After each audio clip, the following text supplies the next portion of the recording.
कहते हैं कि जब कोई बंदा रोता है तो अल्लाह ताला अपने फरिश्तों से कहता है कि जाओ मेरे बंदे को चुप करवाओ। मैंने ये बात पढ़ी तो मैं पहले तो सोच में पड़ गया कि मैं इस बात को शेयर करूं या ना करूं, क्योंकि कुछ लोग इसे अक्ल के पैमाने पर मापेंगे, कुछ लोग इसे दिल से नापेंगे और कुछ कहेंगे कि ये सिर्फ़ और सिर्फ फ़िलॉसफी है, इसका हकीकत से कोई ताल्लुक़ नहीं। लेकिन फिर दिल में ख़्याल आया कि इस बात को आपसे शेयर कर देना चाहिए। लिखा था कि जब बंदा रोता है तो अल्लाह अपने फरिश्तों से कहता है ज़मीन पर भेजकर कि फ़लाँ बंदा फ़लाँ जगह पर बैठा है और रो रहा है, उसे तसल्ली दो, उसे चुप करवाओ। फरिश्ते आते हैं, ज़मीन पर उतरते हैं, उस इंसान को चुप कराने की कोशिश करते हैं, लेकिन उसका गम उसकी ज़ात से बढ़ चुका होता है। वो खामोश नहीं होता, वो रोता है, चीखता है, चिल्लाता है, उसकी हिचकियाँ बन जाती हैं।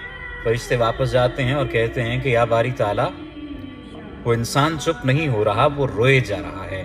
जाने उसे ऐसा क्या दुख है, ऐसा क्या गम है जो उसकी ज़ात के अंदर मौजूद है कि वो चुप नहीं हो रहा। हमने बहुत ज़्यादा उसे चुप करवाने की कोशिश की, बड़ी कोशिश लगा ली, लेकिन वो खामोश नहीं हुआ, लेकिन वो चुप नहीं हुआ, वो मुसलसल रो रहा है।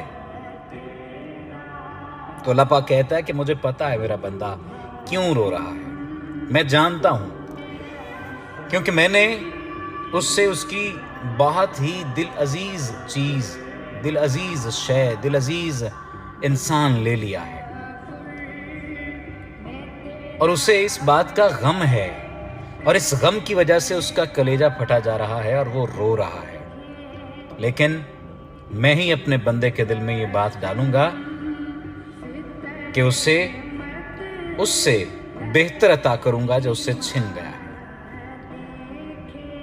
और कह दो मेरे बंदे से कि ला तकनतु मिन रहमतिल्लाह, कि अपने रब की रहमत से मायूस ना हो जाना। अब जब मैंने ये तहरीर पढ़ी तो मैंने पहले इसे अक्ल के पैमानों पर देखा कि ऐसी बात भला खुदा बारी ताला कहाँ और कौन सी रिवायत में मौजूद है। लेकिन फिर मेरे दिल में ख्याल आया कि मैं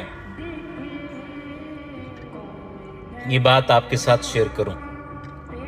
अगर आप भी रो रहे हैं किसी इंसान के चले जाने पे, किसी शय के छिन जाने पे, किसी माली जरिए के चले जाने पर, किसी माली सबब के छिन जाने पर, किसी भी चीज़ के दूर हो जाने से अगर आप परेशान हैं, गमगीन हैं, अफसरदा हैं, तो परेशान ना हो, क्योंकि अल्लाह ने ये खुद कह दिया है कि अपने रब की रहमत से मायूस ना हो।